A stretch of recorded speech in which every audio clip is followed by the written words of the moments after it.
Assalamualaikum warahmatullahi wabarakatuh. Alhamdulillah. Alhamdulillahilladzi an'ama alaina bi ni'matil iman wal islam. Wassalatu wassalamu ala sayyidina Muhammadin al-anam wa ala alihi wa ashabihi ahli sidqi wal irfan. Allahumma salli wa sallim ala sayyidina Muhammadin wa ala alihi wa ashabihi ajma'in. Ya ayyuhalladzina amanu taqullaha wa qulu qawlan sadida yuslih lakum a'malakum wa yaghfir lakum dzunubakum wa may yuti'illaha wa rasulahu faqad faza fawzan 'azima. Ya ayyuhalladzina amanu taqullaha haqqa tuqatih wa la tamutunna illa wa antum muslimun. Wa qala rabbi shrah li sadri wa yassir li amri wahlul 'uqdatam min lisani yafqahu qawli. Amma ba'du. Hadirin pemirsa yang dirahmati dan dicintai Allah Subhanahu wa taala. Alhamdulillah pada pagi subuh hari ini kita masih dapat dalam keadaan sehat walafiat dikarenakan Allah menurunkan nikmat yang begitu banyak dan begitu besarnya kepada kita, sehingga dengan kucuran nikmatnya Allah Subhanahu wa taala memberikan pada kita untuk bisa tetap beribadah dan melakukan aktivitas yang lainnya. Semoga Allah memberikan nikmat yang lain yang belum kita rasakan. Amin ya rabbal alamin. Hadirin pemirsa yang dicintai Allah Subhanahu wa taala. Dahulu di zaman Rasul sallallahu alaihi wasallam, ketika Rasulullah di tengah-tengah para sahabatnya sedang duduk bercengkrama, lalu tiba-tiba ada sekelompok manusia yang dalam keadaan lusuh pakaiannya serta compang-camping dalam keadaan yang memprihatinkan. Rasulullah melihat sekelompok orang-orang tersebut merasa bersedih hati. Lalu ketika itu Rasulullah mengetahui akan sudah masuknya waktu sholat dan memerintahkan Bilal untuk memandangkan azan. Setelah itu Rasulullah bersama para sahabatnya melaksanakan ibadah sholat. Dan setelah sholat Rasulullah berdiri di hadapan para sahabatnya dan berkata, "Wahai sahabatku, Allah Subhanahu wa taala memerintahkan di dalam Al-Quran untuk melakukan perbuatan kebaikan. Di dalam surat Al-Hasyr Allah Subhanahu wa taala berfirman, Ya ayyuhalladzina amanu taqullaha wal tanzur nafsum ma qaddamat lighad wattaqullaha innallaha khabirum bima ta'malun."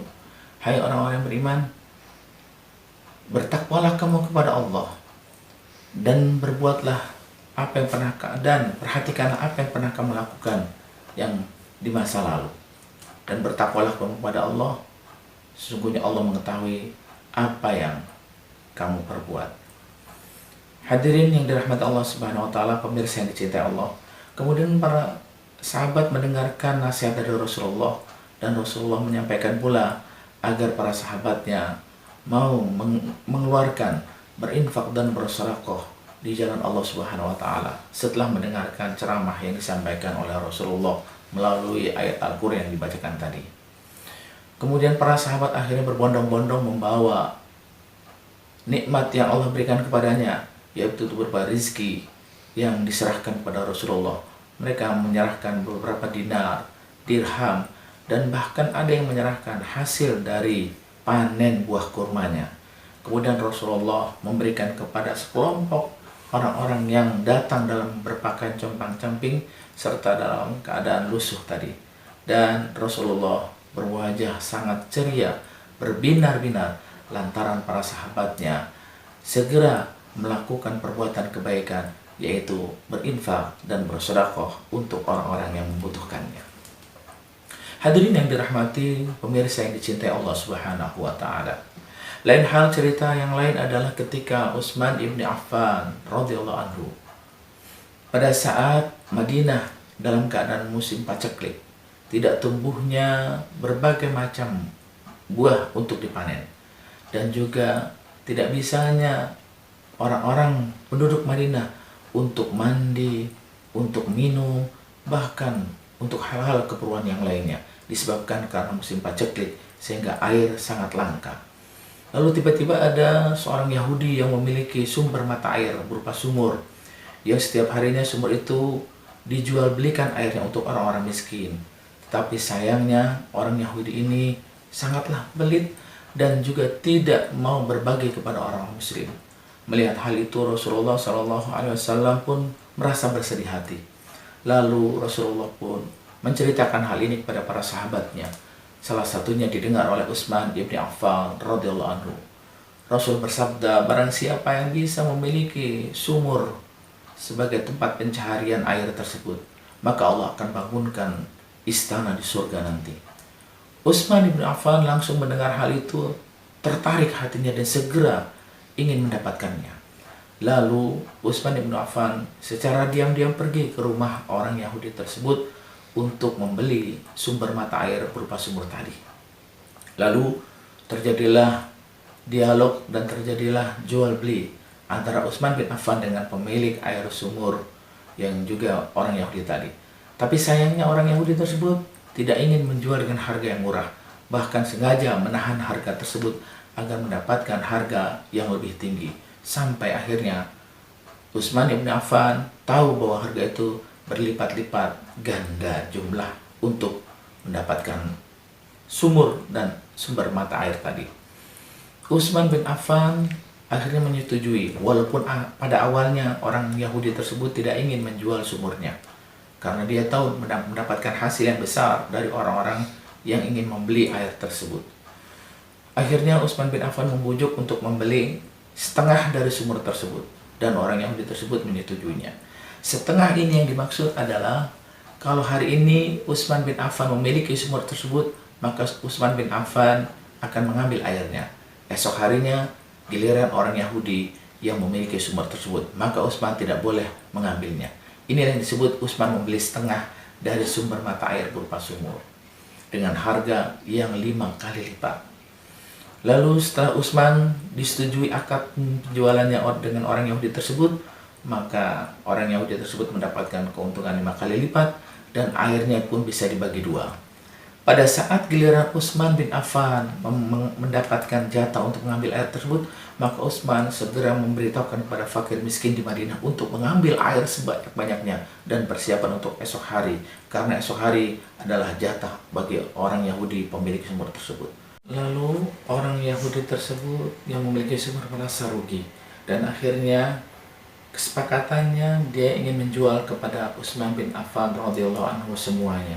Akhirnya Utsman membeli lagi dengan harga 2 kali lipat dari sumur yang pernah dia beli setengahnya. Dan akhirnya Utsman bin Affan memiliki semua sumur atau mata pencairan air yang dibelinya oleh Utsman bin Affan tadi. Hadirin yang dirahmati dan cintai Allah Subhanahu wa taala, pemirsa yang berbahagia. Lalu esok harinya Utsman bin Affan memerintahkan fakir miskin yang ada di Madinah untuk mengambil air sebanyak-banyaknya tanpa harus berselang-seling hari antara hari ini dan hari esok. Semuanya dihibahkan dan diberikan kepada fakir miskin tanpa sedikit pun harus membayar kepada Utsman bin Affan. Maka Rasulullah tahu akan hal ini, maka Rasulullah akhirnya memanggil Utsman bin Affan dan mengabarkan bahwa kau kelak akan memiliki istana surga nanti di akhirat. Utsman bin Affan akhirnya berinfak dan bersedekah dengan membeli sumur sebagai sumber mata air untuk orang-orang fakir miskin yang ada di Madinah pada saat itu. Hadirin pemirsa yang dirahmati Allah Subhanahu wa taala, dari kedua kisah tadi ingin saya mengambil kesimpulan betapa besarnya hikmah dari bersedekah dan berinfak.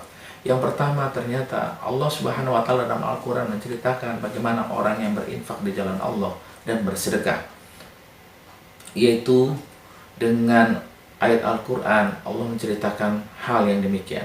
A'udzubillahi minasyaitonir rajim. Matsalul ladzina yunfiquna amwalahum fi sabilillah kamatsali habatin ambatat sab'a sanabila fi kulli sumbulatin mi'atu habbah wallahu yudha'ifu liman yasha' wallahu wasi'un 'alim. Surat Al-Baqarah. Perumpamaan orang yang berinfak bersedekah di jalan Allah seperti dia menanam satu butir, lalu satu butir itu tumbuh 7 tangkai, dan masing-masing tangkai akan berbuah 100. Dan masih Allah melipat gandakan pahala bagi orang yang berinfak tersebut dengan pahala yang begitu besar. Demikianlah gambaran di dalam Al-Quran, orang yang berinfak akan mendapat pengali 700 lipat dikalikan dengan infak sedekah yang dia berikan. Kemudian Selain melipat gandakan pahala di sisi Allah Subhanahu wa taala bagi orang yang berinfak, orang yang berinfak juga dan bersedekah tentunya akan mendapatkan doa dari malaikat. Hal ini digambarkan dalam hadis Rasul Shallallahu Alaihi Wasallam betapa orang yang bersedekah dan berinfak setiap pagi malaikat mendoakannya untuk mendapatkan limpahan rezeki yang lainnya.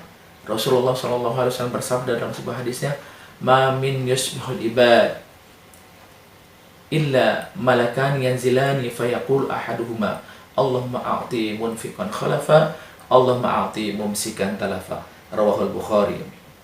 Tidaklah seorang muslim melalui hari-harinya melainkan dua malaikat turun kepadanya di pagi hari tadi.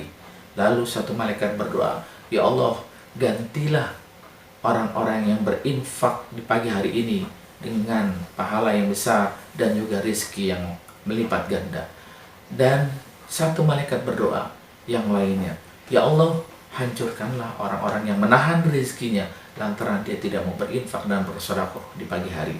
Jadi yang kedua hikmahnya adalah tentunya orang yang bersedekah dan berinfak tadi akan mendapatkan balasan doa dari malaikat dan mendoakannya untuk mendapatkan rizki yang terus berlimpah. Lalu yang ketiga, hikmah dari berinfak dan bersedekah ini adalah Allah akan menghapus segala dosa-dosa dan kesalahannya. Di dalam Al-Quran surat Al-Baqarah ayat 271, Allah Subhanahu wa taala berfirman, "In tubdus sadaqat fa ni'mahi wa in tukhfuha wa tu'tuha al-fuqara fa huwa khairul lakum wa yukaffiru min sayyi'atikum." Dan di ayat ini Allah menceritakan, jika engkau berinfak dan bersedekah dengan secara terang-terangan, maka sesungguhnya itu baik. Tetapi jika engkau berinfak dan bersedekah secara sembunyi-sembunyi dan memberikannya kepada fakir miskin, maka itu lebih baik bagimu. Dan sesungguhnya orang yang melakukan demikian, maka Allah akan mengampuni segala dosa dan kesalahan-kesalahannya dari infak dan sedekah yang dilakukannya. Hadirin pemirsa yang dirahmati Allah Subhanahu wa taala. Lalu Allah berjanji dalam Al-Quran tadi akan menghapus dan mengampuni segala dosa orang-orang yang bersedekah dan berinfak di jalannya. Dan yang keempat adalah Allah Subhanahu wa taala juga memberikan gambaran bagi orang yang berinfak, yaitu surga. Allah memberikan kabar gembira bagi orang yang bersedekah dan berinfak, yaitu surga serta kemudahan dalam segala urusannya.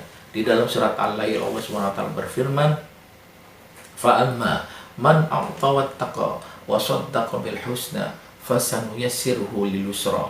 Adapun orang-orang yang suka bersedekah dan bertakwa kepada Allah, fasanuyassiruhu lil yusra, maka orang tersebut akan dimudahkan oleh Allah Subhanahu wa taala. Dan sebelumnya Allah akan memberikan kebaikan-kebaikan dengan sedekah yang dia yakini, yaitu surganya Allah Subhanahu wa taala, dan akan mendapatkan kemudahan dalam segala urusannya. Hadirin yang dirahmati dan dicintai Allah Subhanahu wa taala. Lalu yang kelima atau yang keempat adalah Allah Subhanahu wa taala melalui hadis Nabi sallallahu alaihi wasallam juga menceritakan betapa orang yang berinfak itu akan mendapatkan pertolongan di hari kiamat. Di dalam hadis yang diriwayatkan oleh Imam Bukhari bahwa nanti di hari kiamat saat manusia tidak bisa saling membantu, disitulah ternyata sedekah yang diberikan, infak yang diberikan di jalan Allah akan menaunginya. Sab'atun yuzilluhumullah yauma la zilla illa zilluh. 7 golongan yang akan mendapatkan pertolongan di hari kiamat di saat manusia tidak akan mendapatkan pertolongan, yaitu wa rajulun tasaddaqa bi sadaqatin fa akhfaha shimaluhu ma tunfiqu yaminuhu. Dan seorang laki-laki yang bersedekah dengan sedekahnya, tangan kiri tidak mengetahui apa yang disedekahkannya dari tangan kanannya. Hadirin pemirsa yang dirahmati Allah Subhanahu wa taala, begitu besarnya pahala dan juga ganjaran bagi orang yang bersedekah, dan juga hikmah yang begitu terkandung di dalam sedekah dan berinfak tadi dengan pertolongan-pertolongan Allah pada saat hari kiamat nanti.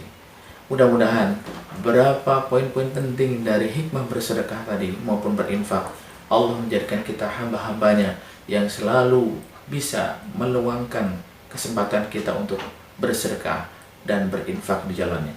Mari sama-sama kita akhiri pertemuan pagi hari ini dengan mengucapkan hamdalah. Alhamdulillahirabbil alamin. Subhanakallahumma wa bihamdika asyhadu an la ilaha illa anta astaghfiruka wa atubu ilaik. Billahi taufiq wal hidayah. Assalamualaikum warahmatullahi wabarakatuh.